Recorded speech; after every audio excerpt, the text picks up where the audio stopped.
Hello everyone, आज है 20 मार्च और आज इस वीडियो में हम बात करने जा रहे हैं फ्यूचर ग्रुप के बारे में। 10% की गिरावट हमें कल देखने को मिली, चाहे हम फ्यूचर रिटेल की बात करें, फ्यूचर एंटरप्राइज की बात करें या फिर फ्यूचर कंज्यूमर की बात करें। 10% की भयंकर गिरावट हमें देखने को मिली है क्योंकि हालत फ्यूचर ग्रुप की खराब है।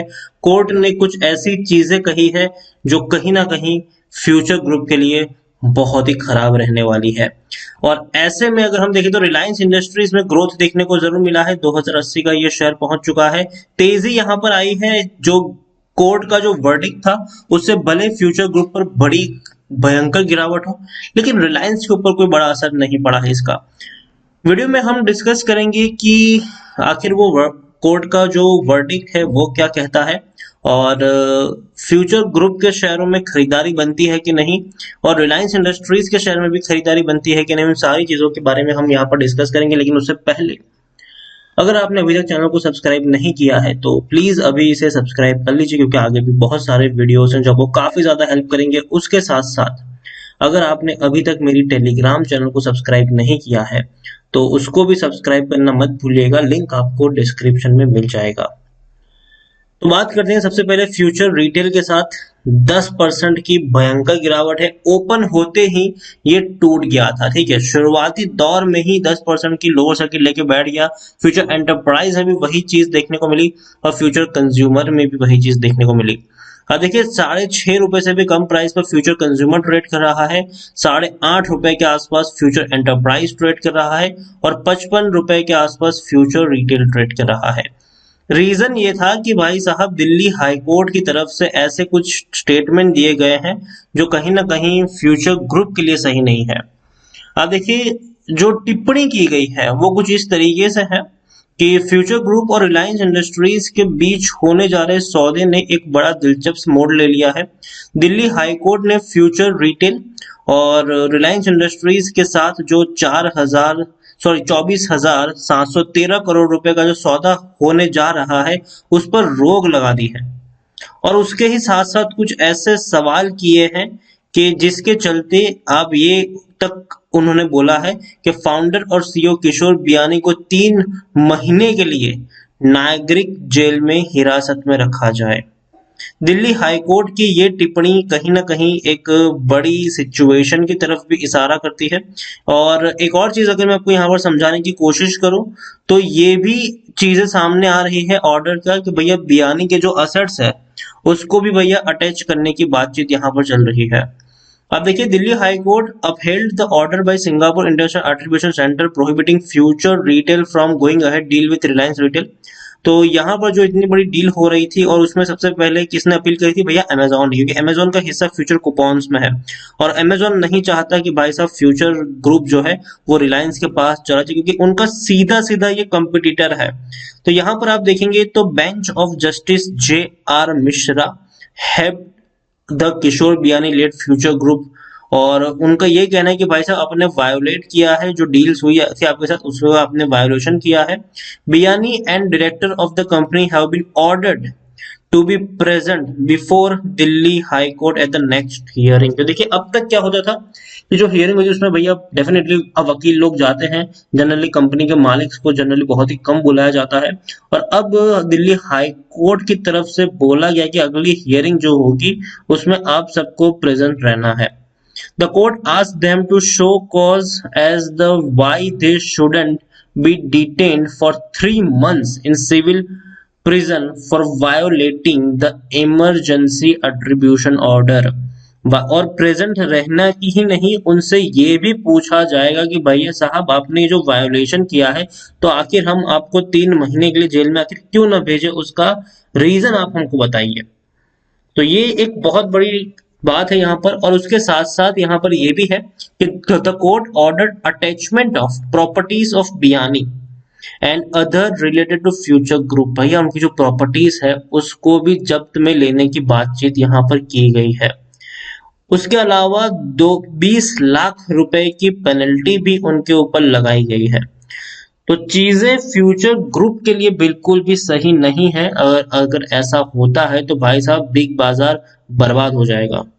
और जितनी भी कंपनीज है फ्यूचर ग्रुप की वो बर्बादी की तरफ धकेली जाएगी।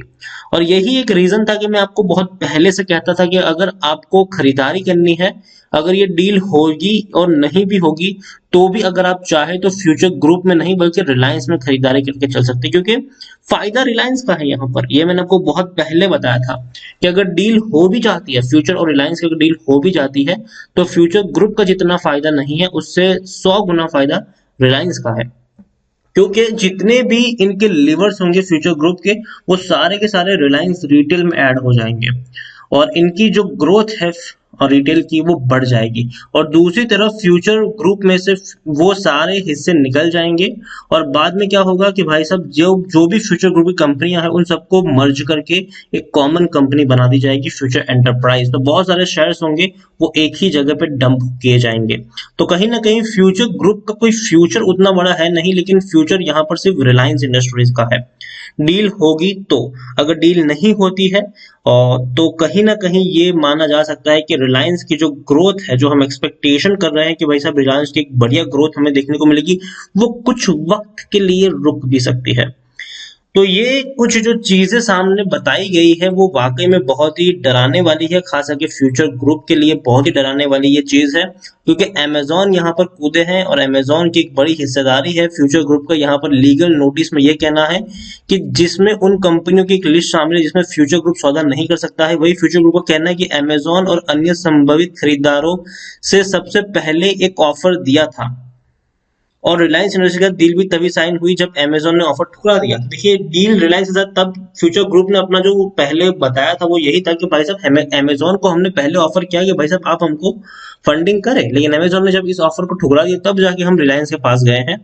और यहाँ पर आप देखेंगे तो सेबी और सीसीआई ने इस डील को ऑलरेडी मंजूरी दे भी दी है, ठीक है। लेकिन भाई साहब दिल्ली हाईकोर्ट यहाँ पर अड़ा हुआ है और दिल्ली हाईकोर्ट ने कहीं ना कहीं एक बड़ा झटका दिया है किशोर बियानी को और 20 लाख रुपए का जुर्माना भी उनके ऊपर लगाया है, उनको कोर्ट में हाजिर रहने के लिए भी कहा है। इसके अलावा देखिए जस्टिस जे.आर. मित्रा ने कहा है कि फ्यूचर ग्रुप ने जानबूझकर मध्यस्थ के आदेश का उल्लंघन किया और उसके अलावा फ्यूचर ग्रुप के जो हेड है किशोर बियानी उनको 28 अप्रैल की तारीख पर हाजिर रहने का निर्देश भी दिया है। तो देखिए 28 अप्रैल को हियरिंग होनी है और उसमें किशोर बियानी को कोर्ट में हाजिर रहना है और जवाब देना है कि भाई साहब मैंने जो चीज करी है वो मैंने क्यों करी है और क्यों मुझे जेल में नहीं जाना चाहिए। तो वो इस बारे में अपनी तरफ से पक्ष रखेंगे। अदालत का 334 पन्नों का ये फैसला अमेजोन की उस याचिका पर आया है जिसने दिल्ली हाई कोर्ट से सिंगापुर के जो अमेजोन ने जो केस यहाँ पर किया था सिंगापुर एट्रीब्यूशन में, तो इसी के चलते हैं। तो अभी तो हम कयास लगा सकते हैं, अभी तो थोड़ा सा अगर हम देखा जाए तो नेगेटिव ट्रेंड में ही फ्यूचर ग्रुप देखने को मिलेगा। 28 अप्रैल को क्या होगा कोर्ट में ये तो आने वाला वक्त ही हमें बताएगा। अगर कुछ पॉजिटिव निकल आया तो थोड़ी सी तेजी आएगी, लेकिन फायदा यहाँ पर अगेन मैं कह दूं अगर आप खरीदारी करते हो तो फ्यूचर ग्रुप से ज्यादा बड़ा फायदा रिलायंस का है लॉन्ग टर्म में। तो बाजी अगर आप लगाते भी हो ना, अगर आप एक तुक्का लगाते भी हो तो आपको रिलायंस पे लगाना चाहिए, फ्यूचर ग्रुप पे नहीं। और फ्यूचर ग्रुप अगर यहाँ से और ज्यादा टूटता है तो आप एक रिस्क ले सकते हो लॉन्ग टर्म के लिए। अगर आप एक रिस्क ले सकते हो क्योंकि देखिए फ्यूचर ग्रुप के पास बहुत सारे लीवर्स है, बिग बाजार कोई छोटा मोटा नहीं है, बहुत बड़ा है बिग बाजार। उसके अलावा कई सारी प्रोडक्ट आपको देखने को मिलती है फ्यूचर ग्रुप की ही। लेकिन फिर भी अगर अभी की हाल में मैं बात करूं तो फ्यूचर ग्रुप के लिए अच्छी बात नहीं है और रिलायंस के लिए भी अच्छी बात नहीं है। और लेकिन फिर भी रिलायंस को कुछ महीने का धक्का लगेगा, ग्रोथ थोड़ी सी अटक जाएगी, लेकिन फ्यूचर ग्रुप कंपनी बर्बाद होने के कगार पर पहुंच सकती है अगर रिलायंस के साथ उनकी डील नहीं हुई तो दोनों सूरतों में बहुत ही भारी नुकसान यहाँ पर फ्यूचर ग्रुप का है। उम्मीद करते हैं कि कोई बीच का रास्ता निकल आए, क्योंकि कहीं ना कहीं अगर हम देखा जाए तो काफी सारे लोगों के रोजगार फ्यूचर ग्रुप के साथ जुड़े हुए हैं और अगर फ्यूचर ग्रुप बर्बाद होता है, कई सारे लोग वहां पे काम करते सीधे और डायरेक्ट और इनडायरेक्ट तौर पर, तो अगर फ्यूचर ग्रुप बर्बाद होता है तो कहीं ना कहीं उनके ऊपर भी खतरा मंडराता है। तो देखते हैं कि 28 अप्रैल को क्या फैसला लेता है कोर्ट। अभी तो हम बस इंतजार ही कर सकते हैं, लेकिन फिर भी जो खबरें अभी आई है वो बिल्कुल भी पॉजिटिव नहीं है फ्यूचर ग्रुप के लिए। रिलायंस के लिए कुछ वक्त का पुल बैक होगा, लेकिन वापस से एक बड़ी रैली आपको रिलायंस में देखने को मिलेगी। तो अगर रिलायंस में थोड़ी सी भी गिरावट आती है, 2000 से नीचे रिलायंस जाता है, तो खरीदारी का मौका आपको चूकना नहीं चाहिए रिलायंस में। और फ्यूचर ग्रुप में मैं कहूंगा कि अभी वेट एंड वॉच का सिलसिला अपनाएं, और कब खरीदारी करनी है डेफिनेटली मैं आपको वीडियो बनाकर इन्फॉर्म भी कर दूंगा उसके बारे में। तो चैनल को भी सब्सक्राइब करना मत भूलिएगा। और वीडियो अगर आपको कैसा लगा है, पसंद आया हो तो लाइक करिएगा, शेयर करिएगा। चैनल पर पहली बार है तो प्लीज सब्सक्राइब भी करिएगा। और फ्यूचर ग्रुप के साथ ये जो हो रहा है, रिलायंस की भी ये जो डील है, कोर्ट के द्वारा जो डिसीजंस दिए जा रहे हैं, उसके बारे में आप क्या सोचते हैं वो भी आप मुझे कमेंट में लिखकर बता सकते हैं। Thank you.